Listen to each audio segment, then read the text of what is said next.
এর মাঝে আমরা যে দোয়া দূর পাঠ করেছি তার বলতে নিজ গুণে ক্ষমা করে দিয়েন। এর হাদিয়া জনাবে মোহাম্মদ রসুল্লাহ সাল্লাহ সাল্লাম রোজা মোবারক বকশিস করে দিন।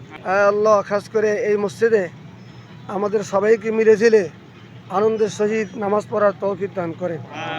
এটা আসলে ধর্মীয় দিক থেকে খুবই একটা ভালো কাম মসজিদের কাজ, যেহেতু এটা আমরা অনেক চেষ্টা করছি, অনেক অবকাঠামোগত উন্নয়ন এই কলেজে হয়েছে, তারপরেও এই মসজিদ ছিল না।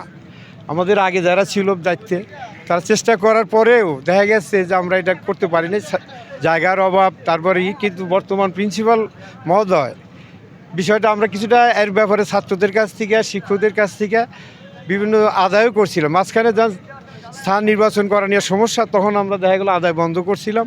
যাই হোক, আমরা যারা অনেকেই আসছিল আগের, তারা চলে যাওয়ার পরে মনে করলাম যে কাজটা হয়তো হবে না। মাঝখানে যখন দেখলাম যে না, কাজটা উদ্বোধন হয়েছে, খুবই ভালো লাগছে। আজকে আমাদের কলেজের উত্তরাঞ্চলের মধ্যে সর্বশ্রেষ্ঠ কলেজ আনন্দবাড়ি কলেজ। আজকে আমাদের এই কলেজের ছাদ ঢালাই করা হইতেছে মসজিদের।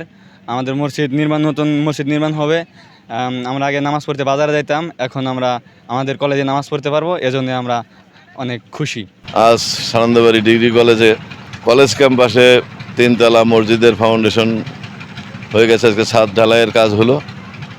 এটা অত্যন্ত গর্বের বিষয়। অনেক কলেজেই মসজিদ নাই, অনেক স্কুলে নাই, কিন্তু এটা আমাদের জন্য গর্ব, আমাদের জন্য অহংকার যে আমরা আনন্দবাড়ি ডিগ্রি কলেজে আমরা মসজিদের জায়গায় নির্ধারণ করতে পেরেছি এবং সেই জায়গায় মসজিদ নির্মাণের উদ্বোধন করে আজকে ছাদ ঢালাই করলাম। এলাকার সমস্ত মুরব্বিয়ানগণ ছিলেন, তাদের সার্বিক সহযোগিতায়, এবং এটার মূল কৃতিত্ব হলো আমাদের যিনি প্রিন্সিপাল জনাব মোহাম্মদ সিরাজুল ইসলাম, ওনার একান্ত প্রচেষ্টায় সবাইকে সঙ্গে নিয়ে এই কলেজের সার্বিক উন্নয়নে, শুধু মসজিদ না, এখানে আরও একটা নির্মাণ হবে, শহীদ মিনার নির্মাণ হবে, এখানে একটা ভবন নির্মাণ হবে। এই যে দেখতেছো মাঠ, এটা উত্তর দক্ষিণে ছিল ছোটো মাঠ ছিল, এখন পূর্ব পশ্চিমে বিশাল মাঠ হবে স্টেডিয়ামের মতো। তো অতএব সব দিক দিয়েই শুধু মসজিদ না, মসজিদ কেন্দ্র করে, কলেজকে কেন্দ্র করে সানন্দবাড়ির উন্নয়নের মধ্যমণি কেন্দ্রস্থল হলো সানন্দবাড়ি ডিগ্রি কলেজ।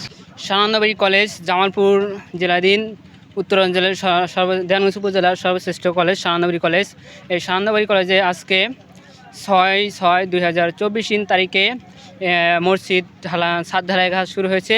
এই জন্য আমরা অনেক আনন্দিত যে আমাদের কলেজ ক্যাম্পাসে ইতিপূর্বে কোনো মসজিদ ছিল না। আমরা সকল শিক্ষক শিক্ষার্থীরা এখানে নামাজ পড়ার জন্য কোনো জায়গা পাইতাম না। বাজারে কিংবা আশেপাশে এলাকার মসজিদে আমাদের নামাজ পড়তে হতো। অনেকের বাড়ি হয়তো দূরে, সেজন্য নামাজের টাইম চলে যেত। কিন্তু আমাদের প্রিন্সিপাল স্যার সিরাজুল ইসলাম প্রামাণিক, উনি অত্যন্ত বুদ্ধিমান একজন শিক্ষক। উনি আমাদের জন্য আমাদের কলেজ ক্যাম্পাসে সুন্দর একটি দোতলা ভবন মসজিদের ব্যবস্থা করে দিয়েছেন। এর জন্য ওনাকে ধন্যবাদ জানাচ্ছি। আমাদের এই কলেজ প্রতিষ্ঠার পর থেকে আমাদের শিক্ষক শিক্ষার্থী সকলে মিলেই নামাজ পড়তে বিশেষ অসুবিধা হচ্ছিল, যে কারণে ছেলে মেয়ে এবং শিক্ষক শিক্ষার্থীদের দাবির প্রেক্ষিতে আমরা আজ থেকে 7 বছর আগে মসজিদের কাজ মূলত শুরু করেছিলাম। শিক্ষক শিক্ষার্থীদের চাঁদার উপর ভর করে আমাদের এই মসজিদের কাজের সূচনা। এর সাথে গত বছর আমরা শিক্ষা প্রকৌশল অধিদপ্তরের নিকট থেকে 20 লক্ষ টাকার একটি সরকারি অনুদান পেয়েছিলাম। সেই টাকা এবং আমাদের এলাকার সুধীজন, গভর্নিং বডির সম্মানিত সদস্যবৃন্দ সকলের সম্মিলিত প্রচেষ্টার মধ্য দিয়ে আজকেই আমাদের এই মসজিদের ছাদ ঢালাইয়ের কাজটি আমরা শুরু করলাম।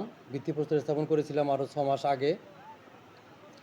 তো এটি মূলত যাতে আমাদের শিক্ষার্থীরা এতদিন যে নামাজ যে বিশাল অসুবিধা ভোগ করতেছিল সেটি দূর করবারই একটা প্রচেষ্টা, যাতে করে শিক্ষার্থীরা সময় মতো তারা তাদের প্রার্থনার কাজটা সারতে পারে। সেই জন্য আমাদের এই মসজিদের কাজটা আমরা করলাম।